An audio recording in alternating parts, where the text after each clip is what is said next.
انجمن تاجران کے مختلف نمائندگان، civil society Mirpur protection forum,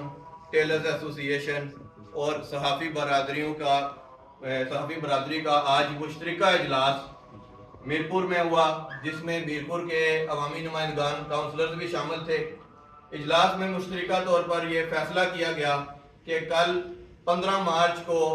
انتظامیہ میرپور کی طرف سے نہتے شہریوں کے اوپر جو گھناؤنا جبر اور تشدد ہوا، آج ہم میرپور کے شہری اس کی پرزور مذمت کرتے ہیں اور ہم فی الفور یہ مطالبہ کرتے ہیں کہ اس واقعے کی، اس سانحے کی غیر جانبدارانہ انکوائری کروائی جائے اور اس کے اندر جو بھی مجرمان ملوث پائے جاتے ہیں ان کو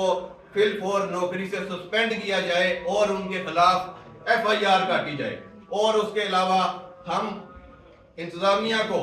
یعنی ڈویژنل انتظامیہ کو اور حکومت کو اس عمل کے لیے 5 دن کے لیے ہم 5 دن کی ڈیڈ لائن دے رہے ہیں۔ اگر 5 دن کے اندر یہ انکوائری مکمل نہ ہوئی، یہ مجرم سامنے نہ آئے اور ان کو سسپینڈ نہ کیا گیا نوکری سے، ان کے خلاف FIR نہ کاٹی گئی، تو ایک بڑا عوامی جرگہ میرپور کے اندر بلایا جائے گا، جس کے اندر میرپور کے پورے ضلع سے لوگوں کو دعوت دی جائے گی اور اگلے لائحہ عمل کا